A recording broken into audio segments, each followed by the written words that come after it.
All right, y'all. Y'all know how we do this thing. Like I told y'all, all 2024, we coming strong.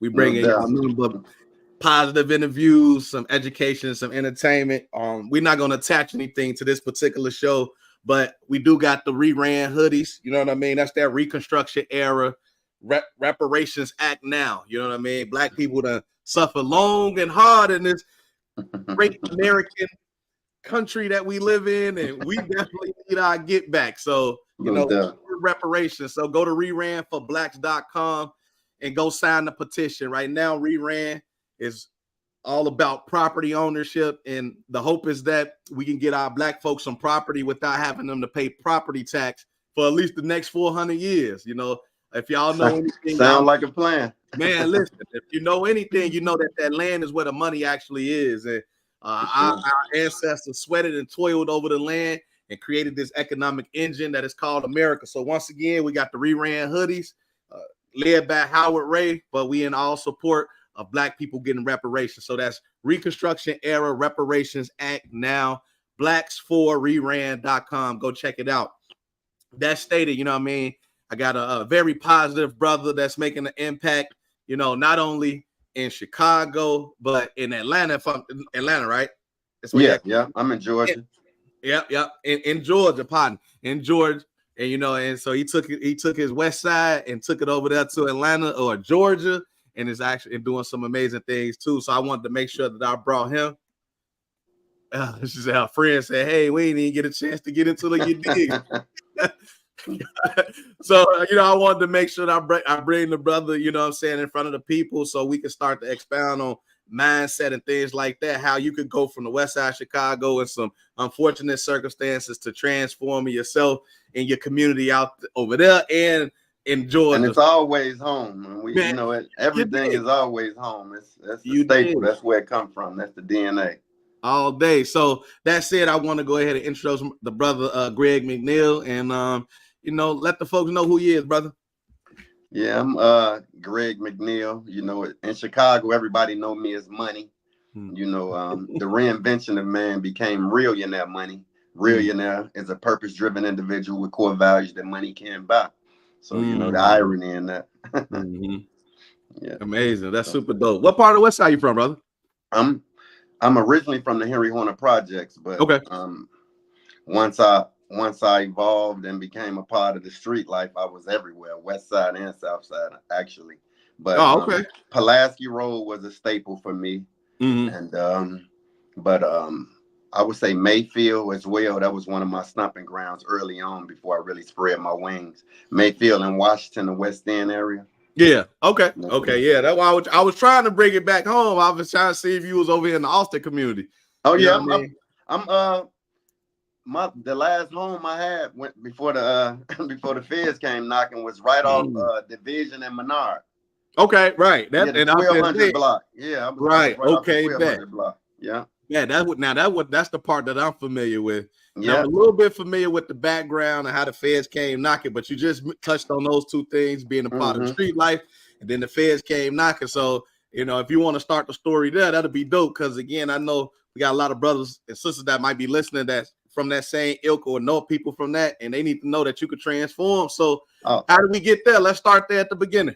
Oh, okay. Well, people who knew me, they knew me from early on. I've always been a hustler, but I played sports. I excelled in basketball, things of that nature. And unfortunately, some things happened with my family where I ended up having to fend for my family and step up and be the man of the house. So when that happened, I chose the streets because I saw the glitz and glamour aspect of it at an early age. And I saw it as an opportunity to help my family. So I ended up jumping off the porch at a young age. And then I guess I was pretty good at what I did. And so good that I ended up on the radar of the federal government. Yeah. And they eventually came knocking at my door. Well, not knocking, they came crashing the door down, which is part of the reason why I'm home right now. Okay. They came crashing doors down and eventually convicted me and sentenced me to a 25-year federal sentence. you know. And during that time, I felt like I was in college. You know, my faith never wavered. I never claimed the 25-year sentence. Everybody would, you know, they used to crack jokes.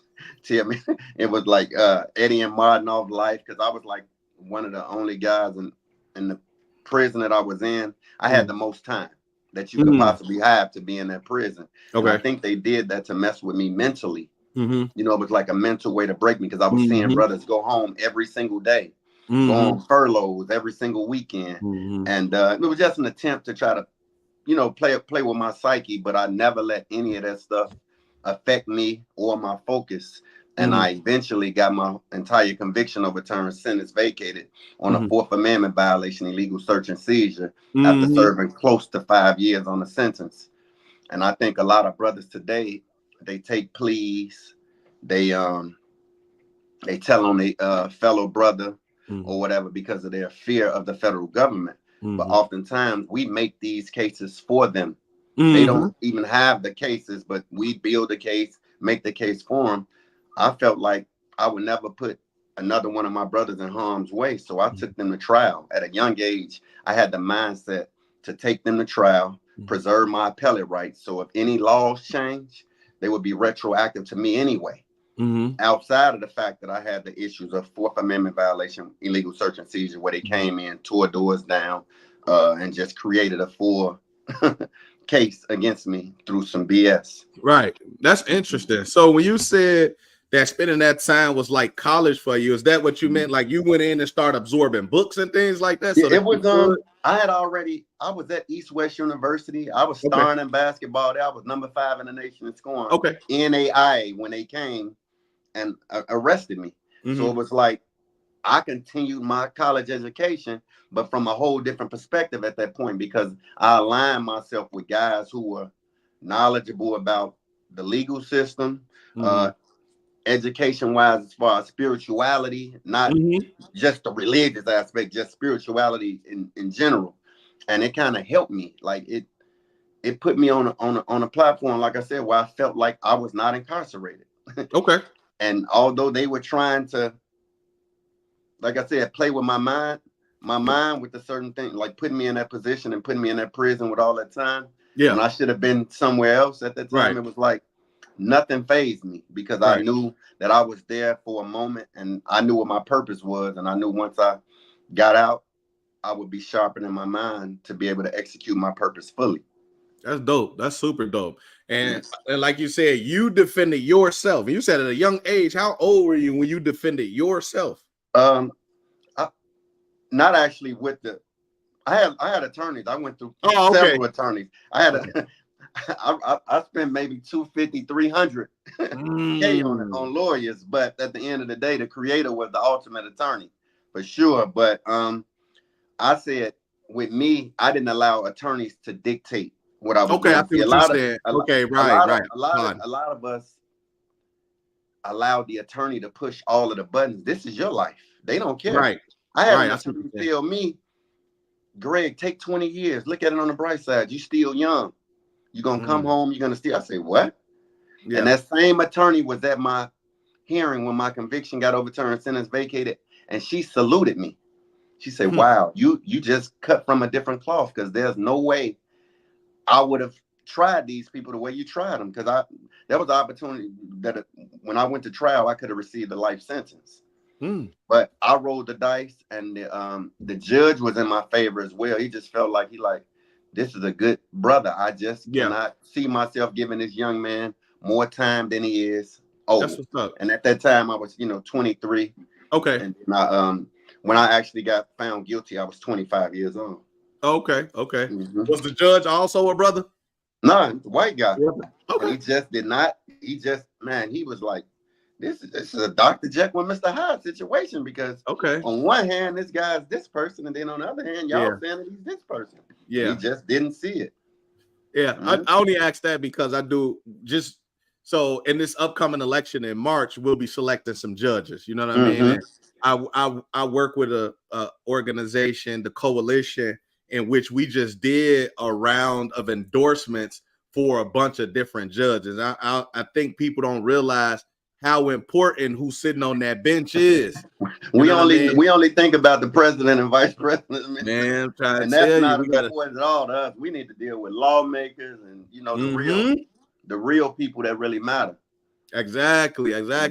That's why I asked, was it a brother? Because in a lot of spaces, especially those that I operate in as it relates to the political system, we are always trying to advocate for our own, and sometimes it's not us that we need to be really focused. We just need to be focused on putting a good person in that space. You know what I mean? I agree. Because like, and that system is crooked and racist oftentimes, but I feel like, man, this man, he was really on, on point as far as like looking at the information, taking out my life, and then understanding like, okay, this young man is not a career criminal. They have what's called in the federal system.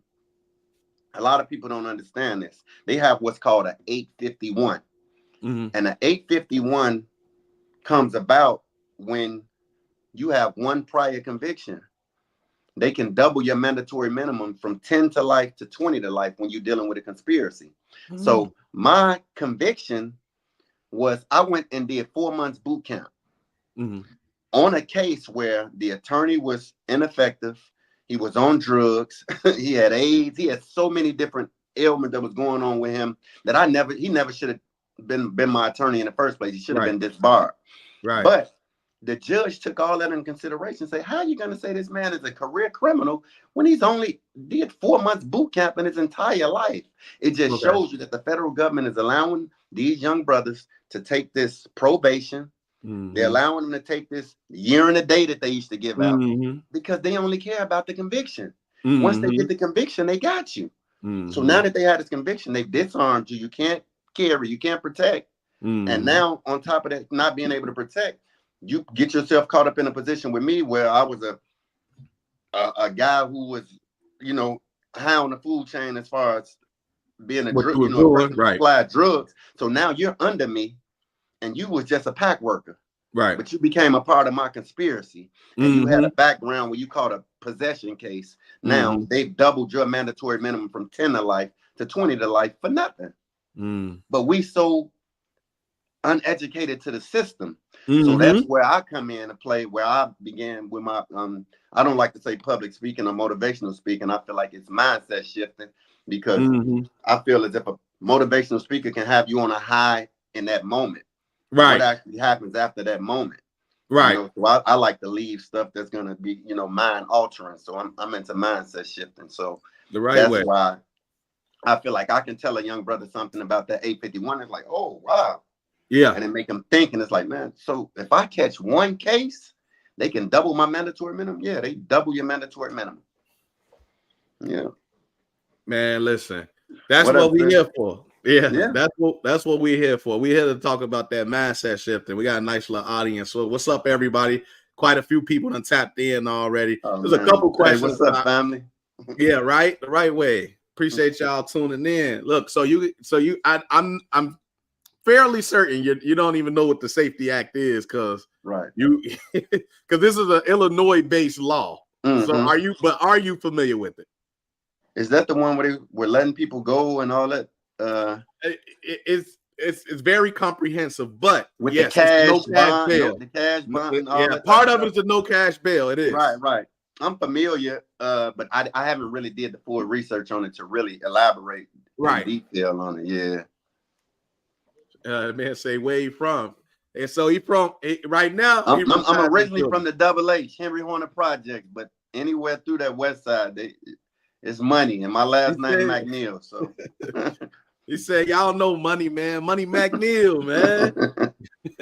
All right, so look, boom. You come out of that about 4 and some change you did, and then now you come out. You got a different type of mindset as it relates to getting it, right? Still a hustler, but now you want to get it in a different way. Complete mindset shift. I think it came from while incarcerated. They have like what's called the day room, right? And in that day room, a lot of guys boast and brag. you know, they landed a helicopter in the playground, let them tell it, you know. So Man. it was in those moments where it's like, you like, man, this gets old. Like every single day, we just talking about this foolery. And all the time, I really looked at it from a different perspective. And I felt like, although I helped so many people and I provided avenues for guys to take care of their families and their friends and their loved ones, I was like, how much harm did I do? Mm-hmm. So when I thought about that young boy or girl who didn't get that nurturing from his mother, father, or uncle because they were sprung out on the drug that I was providing to these communities, or that big brother was working for me, so they didn't take that time to nurture these kids, those kids were still coming up. So they could have been doctors, lawyers, whatever they might have wanted to become. But due to the fact that I was part of the problem and not the solution, those kids didn't get that proper nurturing. So I don't know what they went on to be. They could have been some of the tyrants or hellions that we dealing with. So once I really looked at it from that perspective, it was like, man, I got to change this. So that's when my thought process shifted. And even though I came home and it was like, man, this is one of the most solidest dudes you're going to ever find throughout federal prison because you went to trial. They laid the red carpet was laid out for me when I came home. I could have got anything I wanted to go out and poison my community even more because you're not going to find a more solid brother than me. So at that moment, I decided, okay, either I can get back out here and go back to what I know, or I can allow that mindset shifting to take me to another place. And that place became where I was able to help my people instead of bring harm to them. And no amount of money was worth my peace anyway. So once I really understood that, the rest was nothing for me to do. Yeah, the right way. Understood. So what does that look like? Giving back? How does giving back to the community and look like right now for you? That's what man, it's a beautiful thing. I go to schools. I'm in the prisons. Just anywhere where I can be a voice. And I feel like my life experience kind of like does more when I go into these rooms. When you see people, and this is not a knock to these professionals who have these degrees and things of that nature. It's just oftentimes when I step in that room, they're more receptive because of my actual life experience and the reinvention of man, in which I've done as far as like now I'm an author, have launched many businesses, help brothers launch their own businesses and things like that. So it's like, man, we really want to hear what this brother got to say because he comes from what he's doing, doing it though, right? And he doing it. Facts. So what business are you running right now, or have you started? Let's go there. Okay, well, originally when I moved to Georgia, I was like, man, I was just humble and happy to be home. So it's like, man, I work at a McDonald's. These people don't know me. Right. And sadly enough, I had got myself in shape. So I went to a LA Fitness and I worked 2 weeks. They gave me I worked 2 weeks. I worked 70 hours. They gave me a check for $440 for 70 hours. I created the programs. I did everything. And they gave me they pimped me. So in that moment, I ended up, I'm like, wait a minute. It kicked me back into my entrepreneurial spirit. So once that entrepreneurial spirit kicked in, it was like, oh, okay. I went and started looking for spaces that hadn't been leased in years. This was my education through prison. I started looking for spaces that hadn't been leased in years because I knew the owner would be more eager to lease the space. Went and found the space a half a mile from the LA Fitness. And I had got a million no's. And most times when guys who've been convicted of felonies start to get these no's and they want to provide and they want to have some form of comfort, self-preservation kicks in. We brothers from the hood, or we know what it might be. Once that self-preservation kick in, if you're a one-trick pony and you haven't made any preparation, and especially since the prison systems is not offering real rehabilitation, you're going to revert back to what you know. Yeah. It's going to leave you in that same realm of recidivism or worse, prison. And that recidivism, if people don't understand what that is, it's a person who has been convicted of something, and then they revert back to the same thing. They end back up in that same cycle. It's like an offender who reoffends again. So I'm a recidivism disruptor because of my mindset shifting. So I like that, recidivism disruptor. Yeah, for sure. Like so when that happened, like I said, I got a million no's, but I still didn't sit on my hands. Once I just kept knocking. One guy saw the vision, and he was going to help. I was going to sign a lease, but more education. I was signing a 3-year lease. I asked him if I signed a 5-year lease, would he build the space out for me? He said, absolutely. It's more money in his pocket, the longer lease. So a lot of people didn't know that that you can negotiate like that. So I added all this type of information in my book to help people, and it has actually helped people with businesses. Like, man, I used the same method you used, and it worked perfectly. And so they built the first gym out, and I actually outgrew it in the first year. And I ended up moving to another gym that was 3,000 square feet, and I eventually piggybacked that off an all healthy eating restaurant. And then I outgrew that space, and I ended up 2012. I ended up closing 2022. I ended up closing my gym, but it was 7,000 square feet. Justin Fields was in there training. Scoot Henderson, who just went to the league, top 3 pick, he come from my gym. Darren Waller comes from my gym. I empowered so many other personal trainers who were able to come into my facility and make real money and become their own boss, and got away from those big chains that were robbing them. So I created that lane for them, and just piggyback so many different things off of it. My lifestyle brand, which is Realionaire Lifestyle. That's why you see like the t-shirts, the hoodies, everything that come from that. But it's all been surrounded around helping people.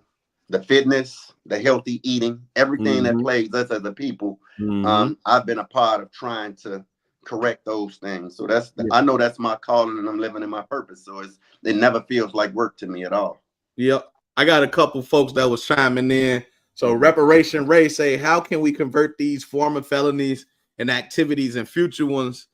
I'm hold on, let me restart this.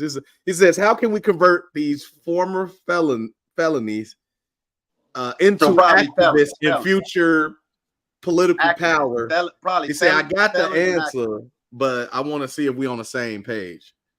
So what's your thoughts about that? How can you convert folks with felonies into activists and or utilize that energy for political power? I think one of the ways is when you've been on a certain level in the streets, you have a level of impact right there.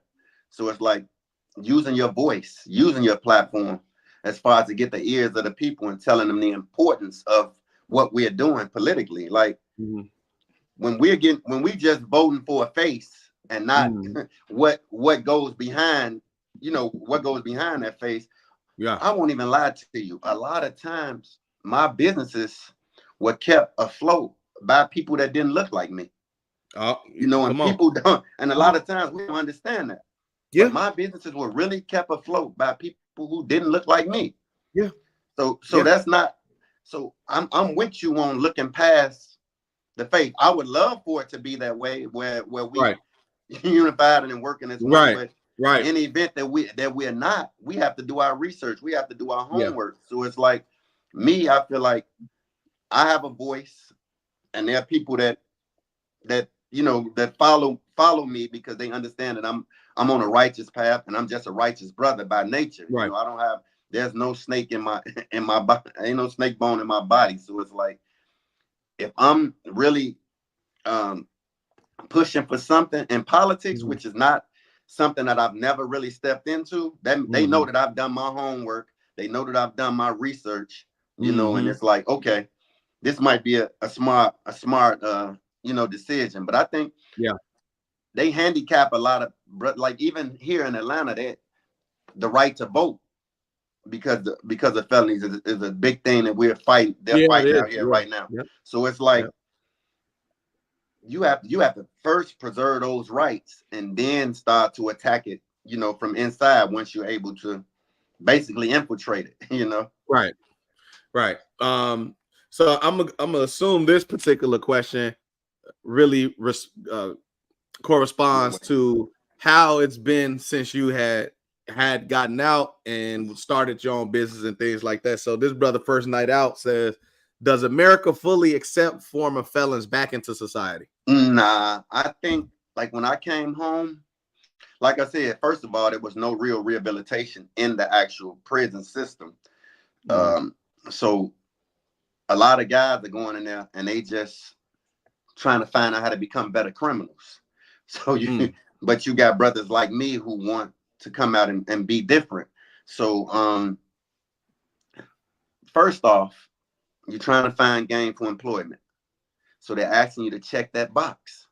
Every time you check in that box, more than likely they're not giving you that job. So now they got these same applications for housing.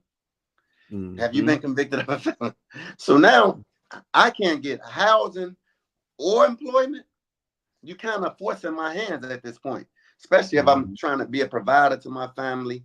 I'm trying to, you know what I'm saying, do these types of things. So it's like, what do I do if my mindset is not strong?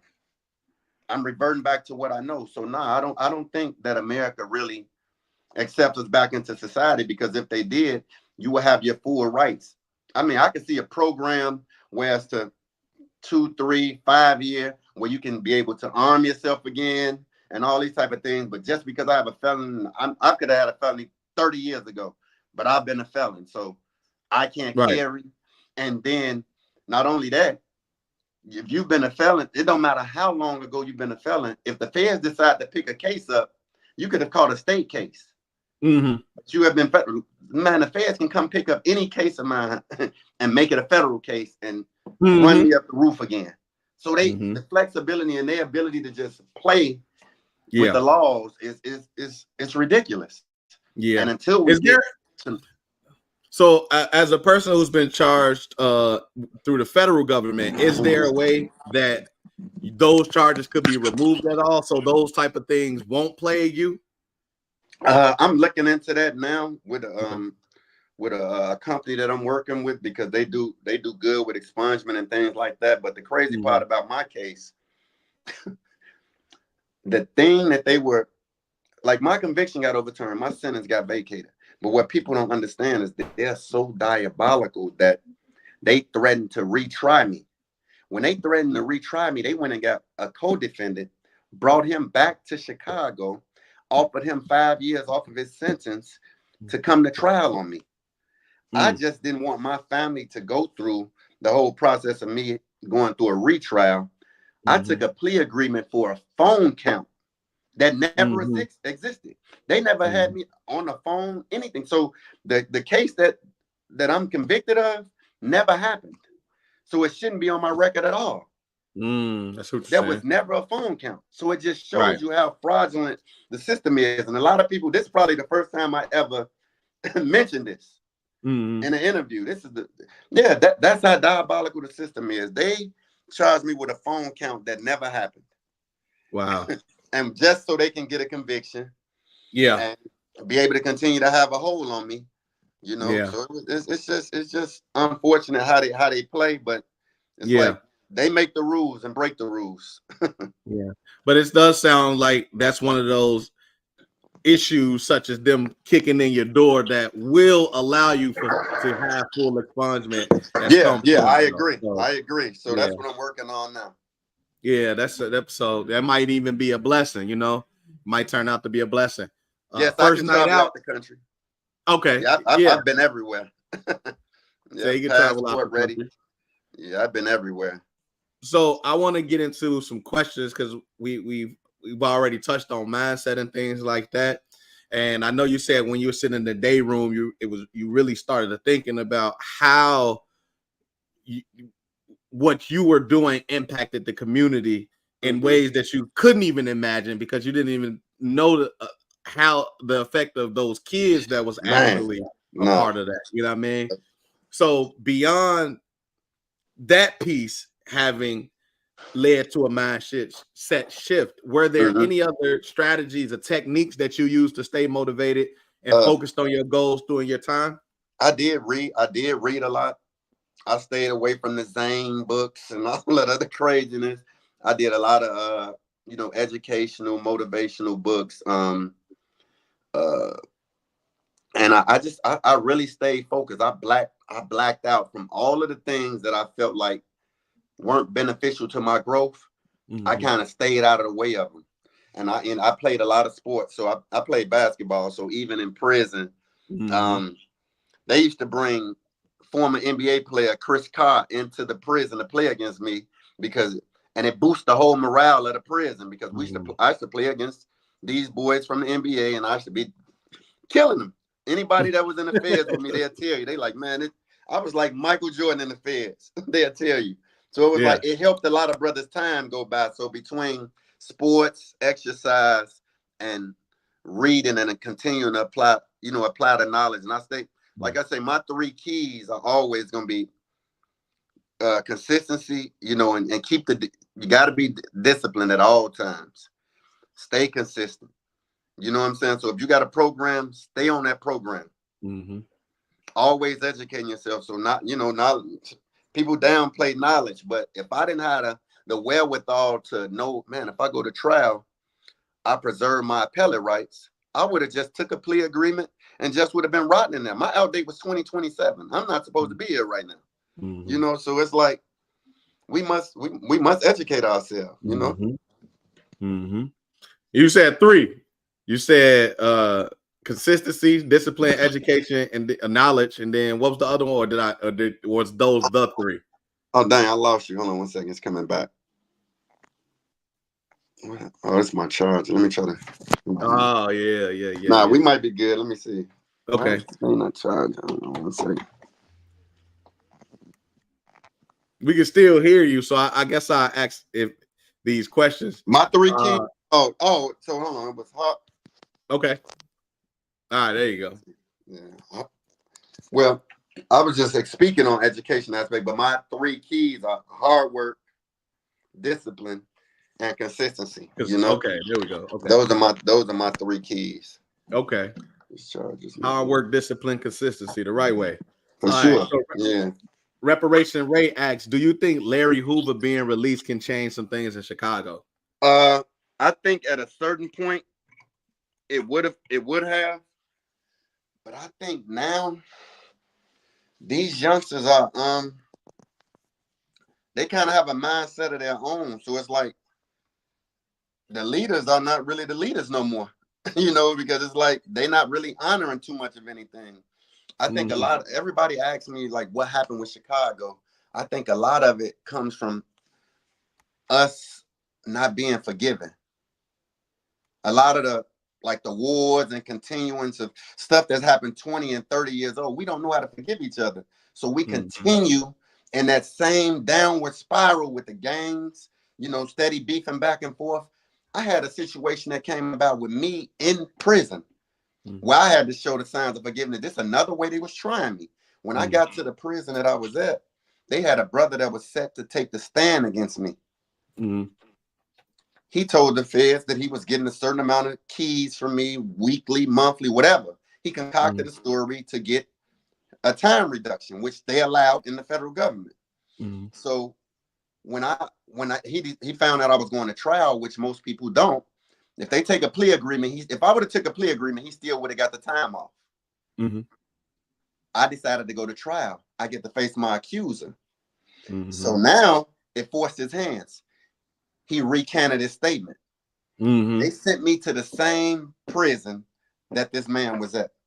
Oh, so they was trying, Any way they could to try to get me to really, to get that time, I got to prison, and they told me basically, they say, man, listen, guy who was set to testify against you is on the compound. We know you got, we know you got a little motion, you got a little status, so if anything happened to this guy, you're going to get more time, this and that. Or we can put you in a hole right now, which I probably would have been in a hole for a year, miserable. And I had never been confined before. So what I look like going and sit in somebody's hole where y'all can try to break me mentally and then ship me off somewhere? I said, nah, put me on a compound. He good. And eventually, me and that brother ended up sharing cells. Spoke his piece. I forgave him. And that was the end of that. When I came home, there was a brother who attempted to kill me due to the enviousness of another man. The man put a gun in his hand and sent him off to do something to me because of what I was doing as far as helping the communities. This brother said he sat around for years and saw me doing all this beautiful stuff within the communities, in the schools, and helping the youth, helping the, the young adults. And he said it brought him to tears that he probably could have brought that to an end. Close range.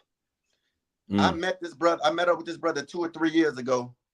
We hugged it out, forgave him, man, cried crocodile tears and everything. That was real man stuff. That man said he wasn't real right there. He wasn't leaving Earth without communicating that with me. Without getting that forgiveness from me. We lack that. Oh, that ain't real. You ain't no man, you a coward. Ooh, right. You know what I'm saying? Nah, this was young, immaturity, us wilding out in the streets, and then the manipulation of one man that could have derailed everything that's going on right now. But until we understand that and we get more positive brothers who can make an impact and share these type of stories where it's like, oh, that's not lame. Because I could have came home or I saw him certain places and that could have went left for him. But what was we gonna do? Continue the cycle? It made no sense. And it makes no sense today. So I'm just a disruptor of all foolery. Anytime I get an opportunity, even through my music, no killing, no cussing, no degrading women, no N-word, no glorification of guns and drugs, but it's still hard. Everywhere in Atlanta, they still want me to come perform. They still, when I go into a studio, they saying, man, it's refreshing to hear something different, something positive, something that's gonna help us grow and elevate, because we getting poisoned on all fronts. Dang, you know what? I don't know why. You know what? We could do it though. YouTube, right? My Instagram page got a lot of it on there. I'm on Apple Music, Spotify, everywhere. Because I want to make sure though that because I could throw it in and I can make sure that I play Realionaire _money, and then it'll direct you to my YouTube. Realionaire _money on Instagram, and you can get all the links to the Apple Music, YouTube, everything. All right, bet I'm gonna make sure, because that's when we played the video when we had you on at the podcast, right? On Division, but so I'll try to look for that and play that to take us on out when we get ready to bill out. But we had another question from First Night Out podcast. He said, "Would you like to live in another country that would make you a full citizen?" Oh man, I feel like the whole. I think you said something that was critical, and that was that our ancestors really are the founders and built the foundation for this. So why are they forcing us? Why they go back home or go back to Africa, all that. So it's like I wouldn't mind having another place that I can call home, but this is my home. And I feel like one way or the other, things are going to change and shape up the way we need them to shape up. And I'm hoping that we see it within our lifetime. But I just feel like we have what it takes, but we haven't awakened enough to bring forth the fullness of change, because we still play by their rules and their rules only. We don't. We don't have. This is an interesting thing right here. All this money and buying power, we don't have one Black community in the entire country. And when I say community, I speak on bank, hospital, school, and grocery store. We don't have four anywhere in the entire country. But in the entire goddamn country. We sitting around here, got our chests puffed out, showing these private jets, and I'm not knocking you. Do whatever you want to do with your money. It's your money, your success. But you got people like me, or not me per se, but people on social media glorifying these people. And we glorifying them for what? What are we glorifying them for? So it's making us feel poor.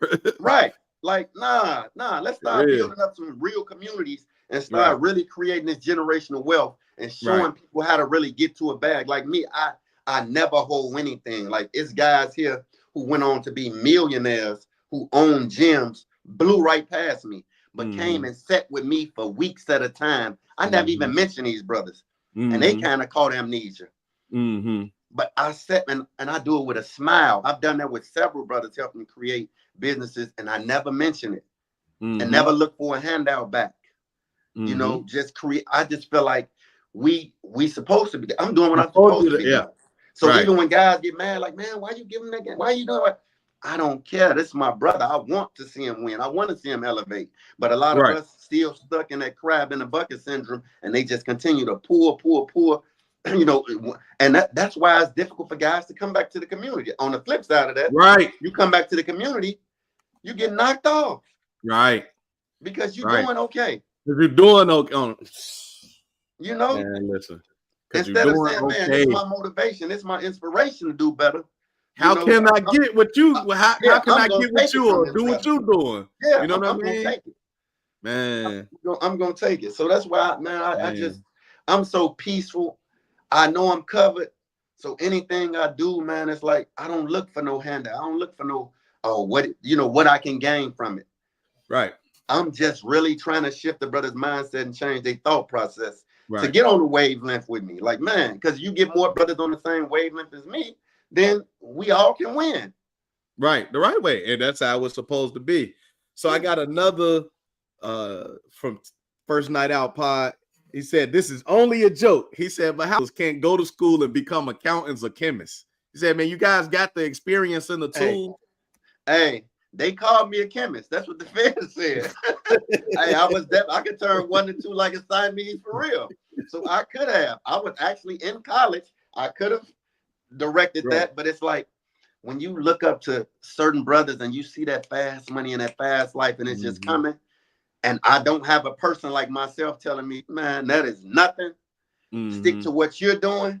Then it's like it's easy to be sidetracked. It's easy to be derailed because your big homie is really the big homie, but from a negative perspective. I'm the big homie from a positive perspective. Like, nah, this not the move. It's like how Hov say Hov did that. So hopefully you don't have to go through that. That's me. Did that. So hopefully you don't have to go through that, you know? So that's why I really live by that, because I really, like, even with my sons, my daughter, I really push, man. I talk to them so much. They call me Dr. King because I try, you know, of course they get caught up in certain things because of, you know, the environment and stuff like that. Oh, what's up now, Dr. King? What you got for me? You know, look. Oh man. Come on, man.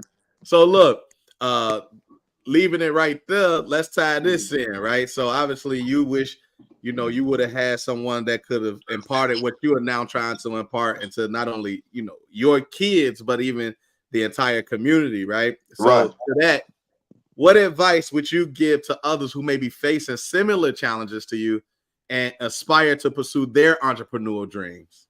One thing about it, I'm not going to be that entrepreneur that gets on here and tell you know, the glitz and the glamour and all this and that. Like, I don't even knock people that, like, a lot of entrepreneurs, they bash 9-to-5 workers. Like, I'm never going to bash that. If you are aspiring to be an entrepreneur, I'll tell you, use your 9-to-5 and continue to build, but work on your entrepreneurship, your dream, your passion at the same time. But I never knock that. But me, my focus is, I tell people, it's not easy. So you have to stay the course. Hard work, consistency. The same. You have the 3 keys. It's gonna always come about because you it's not gonna be easy. But you can be sidetracked. So a lot of times it's the company you keep, or it can be that best friend that can talk you out of your dream. Because they're a naysayer or they doubt you. You know, so it's like you can't allow nothing. When you have a vision and a passion for something, you can't let nothing sidetrack or derail that. Not a girl, not your girlfriend, not your mom, not your uncle, not your brother. Because I'm the first real entrepreneur for my family.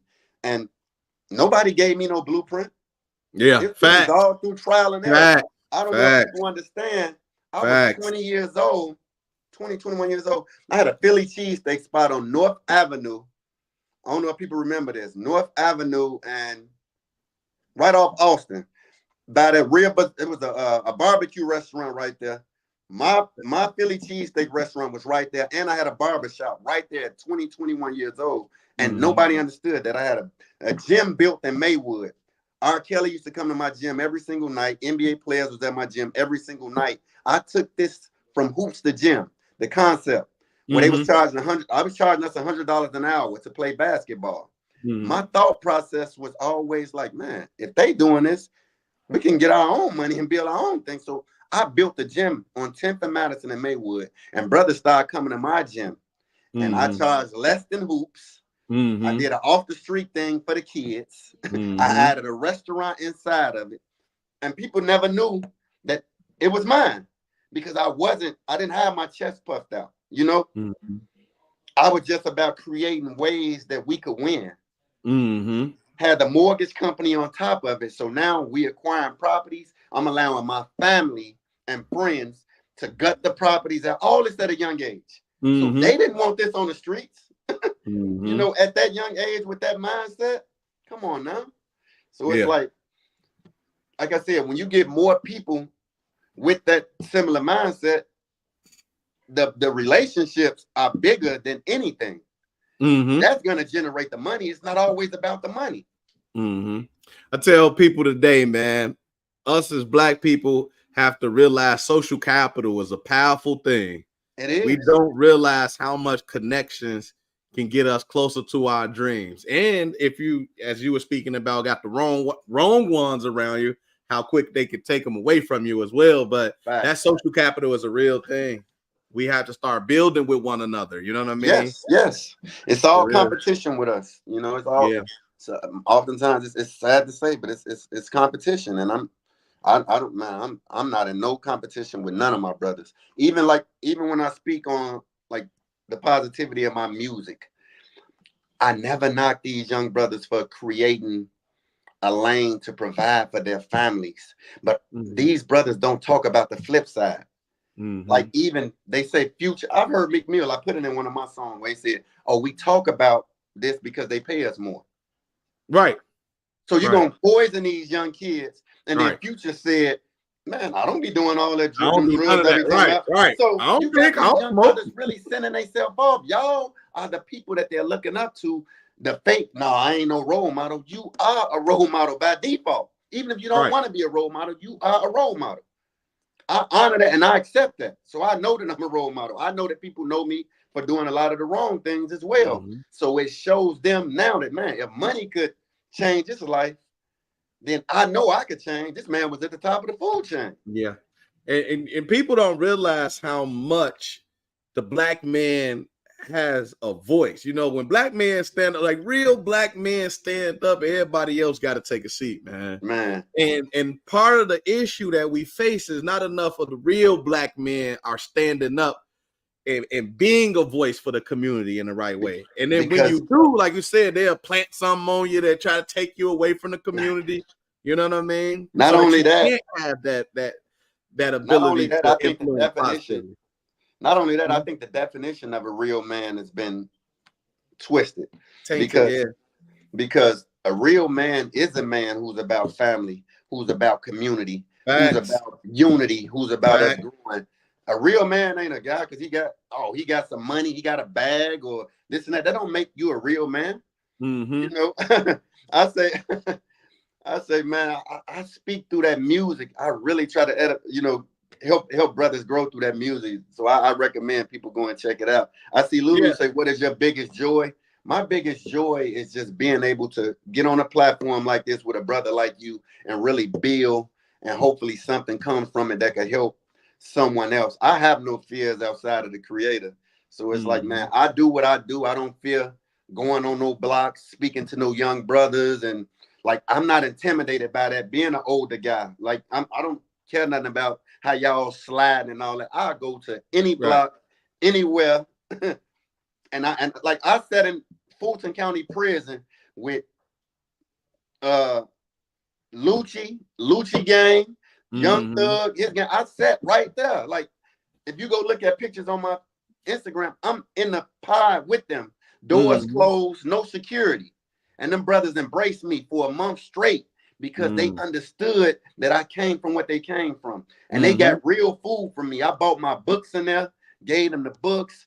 I brought my word, my voice in there, man, just really just building with them brothers. And it's sad because I had a wing to myself with 21, 17-year-old kids who never had a father, an uncle, or brother who gave them what I gave them for that almost a month that I sat with them. And all of them was fighting a murder or better.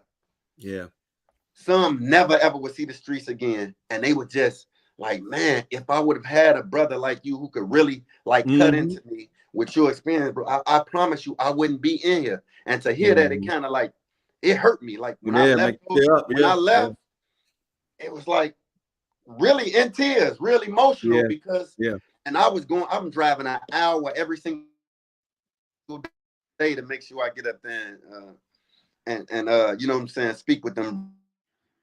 Man, hold on, I'm trying to see if it's me or you. God damn it. Yo, internet, you out? Yo. Wait, is that your internet or my internet? Oh no.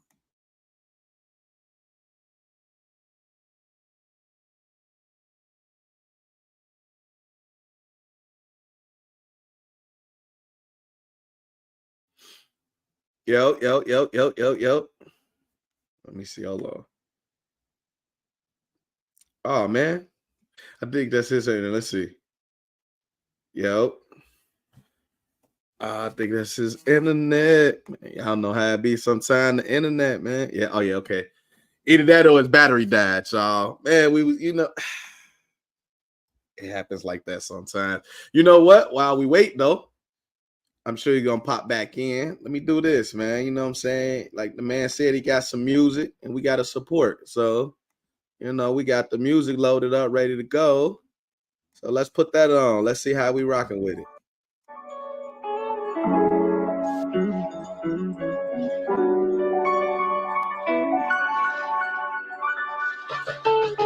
Chess moves is the name of the game.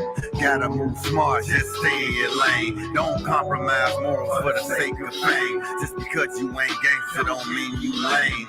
Chess moves is the name of the game.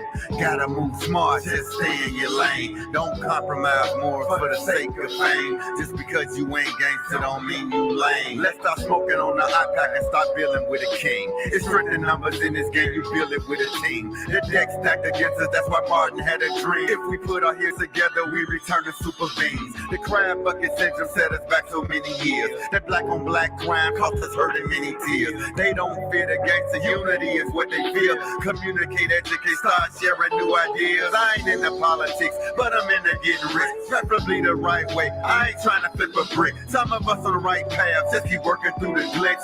Wealth is the goal, financial freedom is the niche. I just might be today's hip-hop preacher. Voice to the voiceless, more of a brother than leader. Show you how to think before you pull out your heater. Choose life over death is the way that we beat them. Chess moves is the name of the game. Gotta move smart, just stay in your lane. Don't compromise morals for the sake of fame. Just because you ain't gangster don't mean you lame. Chess moves is the name of the game. Gotta move smart, just stay in your lane. Don't compromise morals for the sake of fame. Just because you ain't gangster don't mean you lame. Some of us get caught in what society thinks.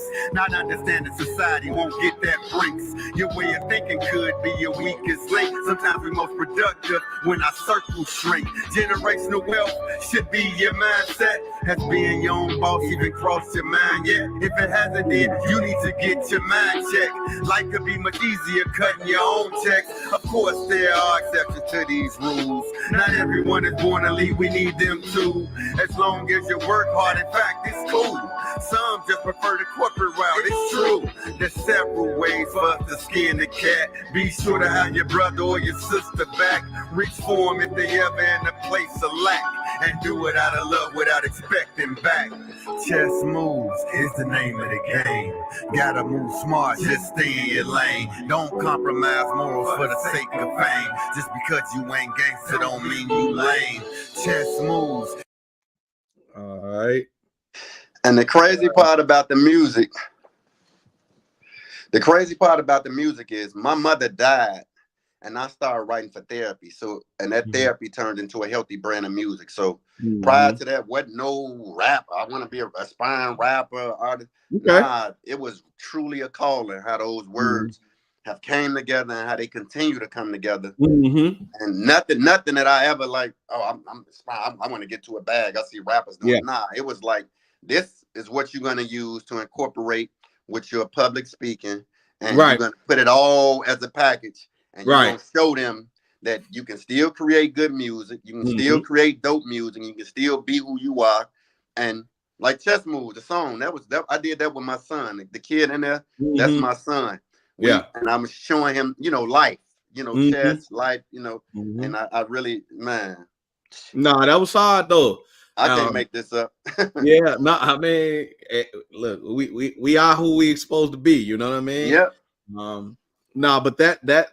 So as a person, I do spoken word poetry, and I utilize a lot of how do you call it? Like how I like to say socio-political commentary. So similarly, I talk about the state of America or Black America in general, through the written word. But the reason being because our people are rhythmic, and we hear when we hear it and it has a rhythm to it, especially music is universal. Same thing. So we really pick it up and it's with us. It could be a million things that you said, but something in there, especially when it's positive, they're gonna pick up something out of there. The same way they pick up that 808 for the negative. Yeah, exactly. Right. The frequency. I know you were saying in Chess Moves that it's not all about you're not really political. But I was thinking when you were talking about how I forgot my thought, but regardless, so I don't know if this is a true quote, but I come across this quote and I was like, man, see, that's the perfect quote. They were saying that, I think it was Tookie Williams that said it, but again, not sure who said it, but they said it's really gangster to be about, for a man to be about his family, his community, and be politically involved. Same thing we just spoke on, and I'm just tapping into the political aspect because I understand the I'm learning more, because at first I was like, I ain't. But if you listen to one of my latest songs, I say I'm speaking, and I said something about we need to vote. They cutting budgets. You know what I'm saying? People watch us killing each other and they love it. You rapping about nonsense, they gonna plug it. Pills, lean, and dope while y'all clubbing. Somebody step on your shoes, now y'all thugging. Catch a oops murder while high, now shots mugging. Them people gave you time amount high, man, y'all bugging. Because scenarios happen like that. Yeah, most definitely. We not using our thinker. Most definitely, man. And with the proliferation of drugs and people feeling like they need to be in those states, you know what I mean?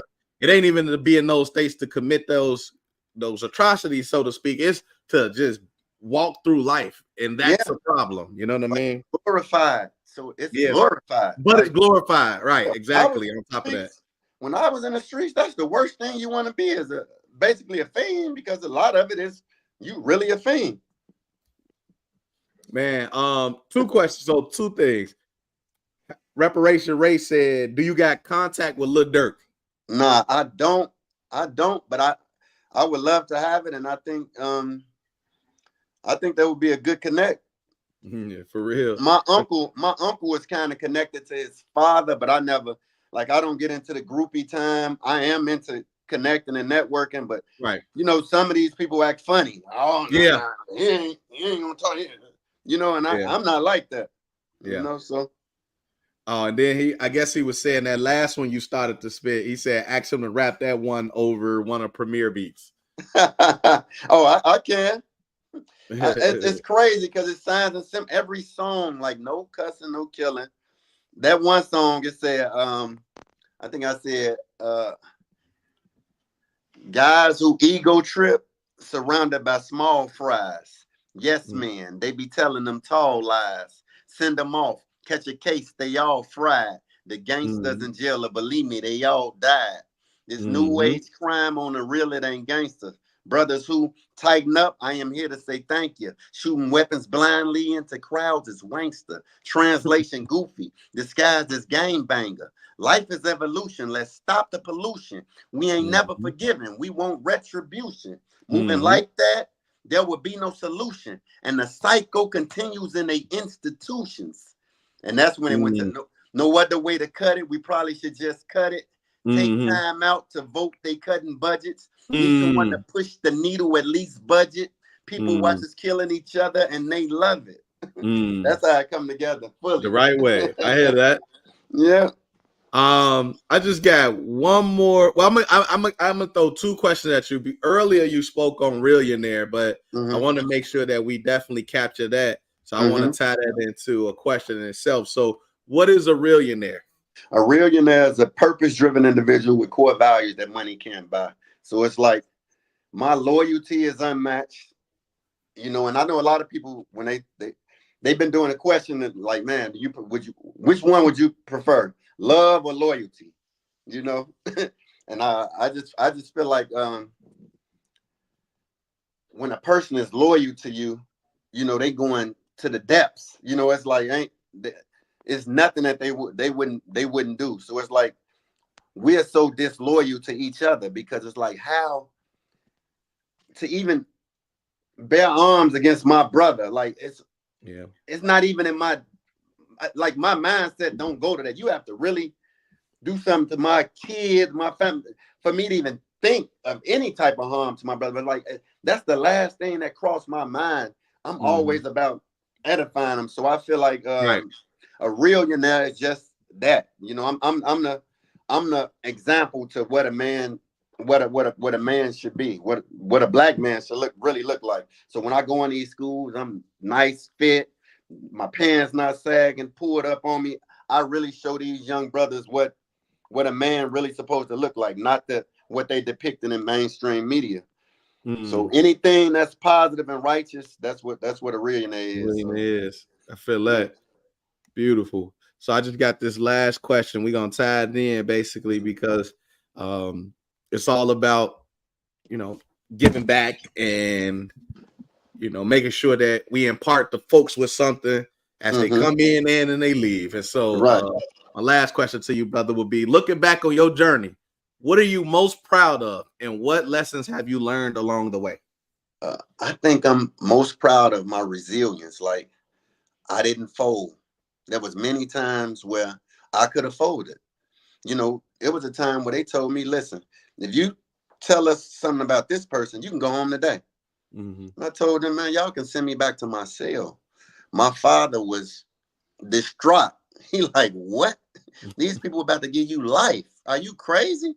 I'm like, Pops, you raised me different. But I understood where he was coming from. He like, man, I'm going to lose my only son at this time. You know, I'm about to lose my only son for the rest of his life. And he was acting like it wasn't registering for me. So it's really my resilience, not only through that situation, but through all hardship. Because like even today, it's not, everything is not glitz and glam. For sure. It's a roller coaster. For sure. But one thing about me is I would never revert to doing anything that would bring harm to any of my people, any of my brothers and sisters. So that's the easy route. So I don't take the easy route, you know. So that resilience, and then what I've really learned along the way is everybody can't go with you.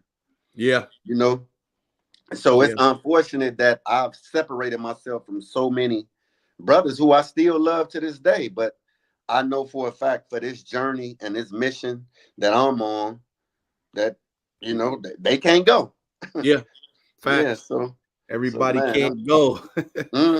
Everybody can't go. I hear that. All right, brother. So this is what I want to do. I'm gonna give you the ISO screen. You can say whatever you'd like to do. Shout out anything. You know, if you want people to get in touch with you or know where to contact you at, say all of that. List all of that. You know, tell them again what a Realionaire is. Tell them your top 3 things that they need in order to be successful, you know, all of those things. I'm gonna give you the floor. Cool. It's Realionaire Money. You can find me at Instagram at Realionaire_money.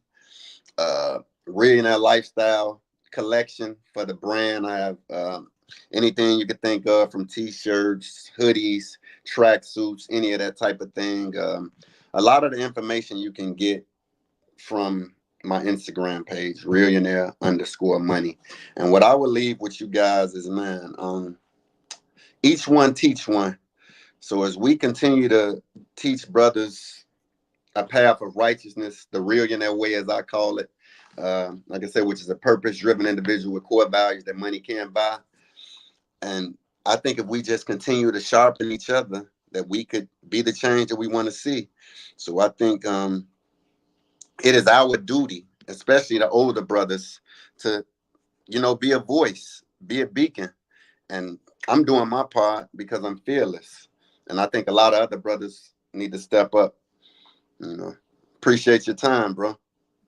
Oh yeah, appreciate you. Thank you for making time. I know it was kind of late, and we were supposed to get this another time. We could have did this at midnight.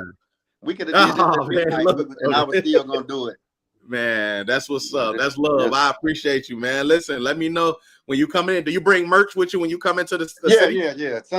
I get a lot of pre-orders, and I'll sometimes bring it all with me. Yeah. All right, bet. I'm gonna check the website myself. I'm always looking to shop with us. That's why, again, this is one of the brothers in the neighborhood that's trying to make sure we get reparations. So got a bunch of stuff now. I'm only focused on us and giving money to us. So I'm definitely gonna cop some. So I can go to Realionaire. RealionaireLifestyleCollection.com. Yeah. Realionaire Lifestyle Connect. I'm gonna put that collection.com. Yeah.